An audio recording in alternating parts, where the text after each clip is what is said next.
Hi friends, అనుకున్నట్టుగానే విజయసాయిరెడ్డి గారు ముందుగా ప్రకటించినట్టుగానే ఈరోజు ఆయన నిర్ణయం తీసుకోవడం జరిగింది. అయితే విజయసాయిరెడ్డి గారు రాజీనామాను సభాపతికి సమర్పించడము, ఆయన వెంబడే దానిని ఆమోదించడము, ఆ తర్వాత విజయసాయిరెడ్డి గారు విలేకరుల మిత్రులతో సమావేశం ఏర్పాటు చేసి ఆయన వివరాలన్నీ కూడా చెప్పడం జరిగింది. ఆ తర్వాత విలేకరుల మిత్రులతో కూడా ఆయన మాట్లాడుతూ, జగన్మోహన్ రెడ్డి గారికి నేను ఆల్రెడీ చెప్పాను, ఈ విధంగా నాకు కొన్ని పరిస్థితులు కారణంగా, లేకపోతే నేను వ్యవసాయం చేసుకోవడం కోసము మీరిచ్చిన పదవికి న్యాయం చేయలేకపోతున్నాను, నేను ఈ నిర్ణయం తీసుకుంటున్నాను అని ఆయన చెప్పినప్పటికీ, జగన్మోహన్ రెడ్డి గారు ఈ సమయంలో ఇలాంటి నిర్ణయం వద్దన్నా అని రిక్వెస్ట్ చేసినప్పటికి కూడా నేను ఈ నిర్ణయం తీసుకోవాల్సి వచ్చిందని కూడా చెప్తూ, అలాగే విజయసాయిరెడ్డి గారు మీరేమైనా జగన్మోహన్ రెడ్డి గారిని మోసం చేసి వెళ్తున్నారా అంటే ఆయన చెప్పడం కూడా, నేను ఏ పార్టీలోకి వెళ్ళను, ఏ పార్టీలోనే చేరను, నాలాంటి మందిని ఆయన నిజంగా తయారు చేయగలడు, అందువలన నాలాంటి వాళ్ళు ఎంతమంది పోయినప్పటికీ వైఎస్ఆర్ కాంగ్రెస్ పార్టీకి ఎటువంటి ఇబ్బంది ఏం జరగదని చెప్పి మాట్లాడుతూ అనేక విషయాలు ఆయన చెప్పడం జరిగింది. అయితే కొంతమంది సామాన్య కార్యకర్తలు అనుకోవచ్చు, లేకపోతే కొంతమంది నాయకులు ఇప్పటి వరకు వైఎస్ఆర్సీపీ పార్టీలో నెంబర్ 2 విజయసాయిరెడ్డి అనుకుంటున్న వీళ్ళందరూ కొన్ని అనుమానాలు అయితే వాళ్ళకు ఉండిపోయినాయి. నిజంగా నిన్నటి నుంచి కొన్ని సోషల్ మీడియాలో చక్కర్లు కొడుతూనే వచ్చినాయి. విజయసాయిరెడ్డి గారు నిజంగా ప్రజల్లో నుంచి వచ్చిన నేత కాదు, ఆయనను నాయకుడిగా తయారు చేసి ఢిల్లీకి పంపించింది జగన్మోహన్ రెడ్డి గారు. ఇది ఎవరో అవునన్నా కాదన్నా అది కరెక్టే, నిజమే. అయితే ఆయన కూడా చెప్పడం జరిగింది, ప్రభుత్వానికి అలాగే కేంద్ర ప్రభుత్వానికి రాష్ట్ర ప్రభుత్వానికి నేను వారధిగా ఉండి పనిచేశాను. నిజమే, 2019 నుంచి 2024 వరకు విజయసాయిరెడ్డి గారు కూడా కేంద్ర రాష్ట్ర ప్రభుత్వాలకు వారధిగా ఉండి అనేక సంక్షేమ పథకాలు కానీ, పథకాలకు సంబంధించి అనేక పెట్టుబడులు, లేకపోతే కేంద్రం నుంచి రావాల్సినటువంటి అనేక రావడం కోసం ఆయన కృషి చేసిన మాట వాస్తవమే.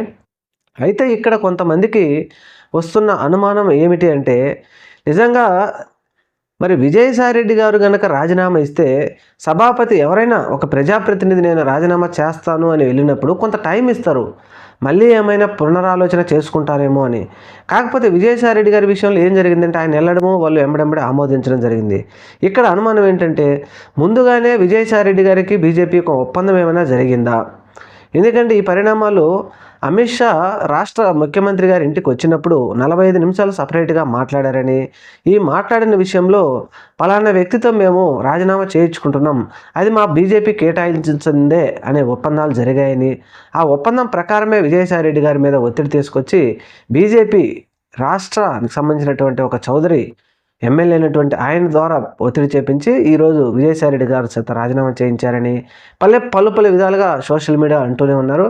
అయితే ఇది నిజమెంత అబద్ధం అనేది ఎంత అనేది మాత్రం మరి విజయసాయిరెడ్డి గారు చెప్పాలి, లేదంటే బీజేపీకి సంబంధించిన వాళ్ళైనా చెప్పాలి. కాకపోతే ఏదైనా రాబోయే కాలంలో ఖచ్చితంగా నిజాలు ఏంటి అనేది ఈరోజు కాకపోతే రేపైనా తెలుస్తాయి. అయితే కొన్ని విషయాల్లో విజయసాయిరెడ్డి గారు మాత్రం జగన్మోహన్ రెడ్డి గారిని అన్యాయంగానే వదిలేసి వెళ్ళిపోయాడు అని మాత్రం ఖచ్చితంగా చెప్పచ్చు. ఎందుకని అంటే, ఏదో వెన్నుపోటానో ద్రోహం చేశారనో ఇంకోటని మనం అనలేం. కానీ ఆయన జగన్మోహన్ రెడ్డి గారు పార్టీ పెట్టినప్పటి నుంచి పార్టీకి ఒక మూలస్తంభంలాగా ఉండి పనిచేసినటువంటి విజయసాయిరెడ్డి గారు, అలాగే అనేక సంఘటనలు కూడా జగన్మోహన్ రెడ్డి గారు ఆయనకు అండగా ఉంటూ ఆ కుటుంబానికి సంబంధించినటువంటి లోటుపాట్లన్నీ తెలిసినటువంటి వ్యక్తి ఇప్పుడు పార్టీ కష్టకాలంలో ఉంది కాబట్టి ఈ సమయంలో ఖచ్చితంగా ఆయన అండగా ఉండి పార్టీని నిలబెట్టుకోవడం కోసం ప్రయత్నం చేస్తారు అని కోరుకున్నారు. అయితే ఈరోజు విజయసాయిరెడ్డి గారు పోవడం వలన ఆయన ఓటింగ్ ఏదో, జగన్మోహన్ రెడ్డి గారు ఓటింగ్ ఏదో పోతుంది అంటే అది అవాస్తవం.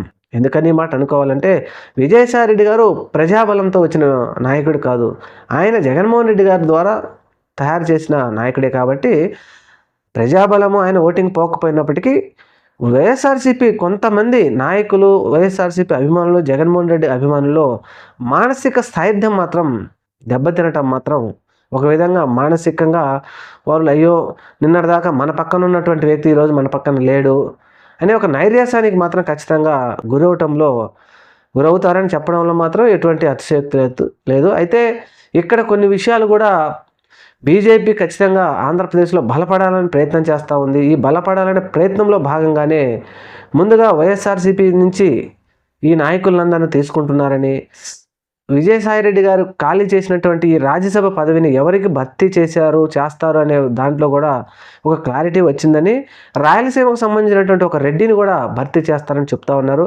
సరే, అది మన వీడియోలో సారాంశం కాదు కాబట్టి ఏదేమైనా విజయసాయిరెడ్డి గారు కొంతమంది అనుమానిస్తున్నట్టుగా బీజేపీతో ఒప్పందం ప్రకారమే ఇదంతా జరిగింది అని కొంతమంది అనుమానిస్తున్నప్పటికీ మరి నిజాలు ఏంటో రాబోయే కాలంలో ఖచ్చితంగా తెలుస్తాయి. ఒక విధంగా ఒక వైఎస్ఆర్సీపీకే షాక్ కాదు, ఇది తెలుగుదేశం పార్టీకి, కూటమిలో పార్టీలో కూడా షాక్ అనే చెప్పుకోవచ్చు. ఒక బీజేపీ ద్వారానే ఇది జరిగింది.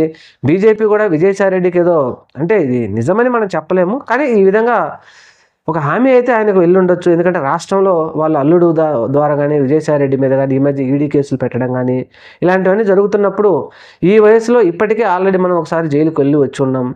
ఇప్పుడు మళ్ళీ మనం జైలుకి వెళ్ళడం అవసరమా? ఇక మీదట మనం ప్రశాంతమైన జీవితం గడిపితే బాగుంటుంది కదా అని కూడా ఆలోచించి ఉండవచ్చు అని కూడా కొంతమంది అంటా ఉన్నప్పటికీ, ఏది ఏమైనా విజయసాయిరెడ్డి ఇంతకు ముందు కూడా ఒకసారి ఆయన మనసులో కోరికను కూడా బయట పెట్టారు, నాకు గవర్నర్ కావాలని ఉంది అని. దానిని కూడా బేస్ చేసుకుని ఆయనకు గవర్నరు, ఎందుకంటే రాజకీయాల నుంచి తప్పుకున్న తర్వాత గవర్నర్లని వీళ్ళందరినీ ఇలాంటి వారిని నియమిస్తారు కాబట్టి ఏదో ఒక రాష్ట్రాన్ని ఖచ్చితంగా ఆయన్ని గవర్నర్ చేస్తారు బీజేపీ వాళ్ళని ఒక హామీ వెళ్ళిందని రకరకాలుగా సోషల్ మీడియాలో మాట్లాడుకుంటున్నారు. కాబట్టి ఏది ఏమైనా విజయసాయిరెడ్డి గారి ప్రస్థానం వైఎస్ఆర్ కాంగ్రెస్ పార్టీలో ముగిసిందని చెప్పుకోవచ్చు. పార్టీ ఆవిర్భావం నుంచి వైఎస్ జగన్మోహన్ రెడ్డి గారికి, వైఎస్ భారతిరెడ్డి గారికి, వైఎస్ఆర్సీపీ పార్టీ కార్యకర్తలకు, అభిమానులకు, పార్టీకి వెన్నంటి ఉండొచ్చినటువంటి విజయసాయిరెడ్డి గారు సరే, ఆయన ఏ విధంగా నిజంగా మనస్ఫూర్తిగా వెళ్ళిపోతున్నారా, లేకపోతే పార్టీలో ఏదన్నా ఉండి వెళ్ళిపోతున్నారా, ఇక అవన్నీ పక్కన పెడితే విజయసాయిరెడ్డి గారి ప్రస్థానం మాత్రం ఖచ్చితంగా ఇక ముగిసింది. ముగిసిన తర్వాత ఆయన రాబోయే రోజుల్లో ప్రశాంతంగా ఆయన జీవితం సాగాలని కోరుకుందాం మనం కూడా. Thank you.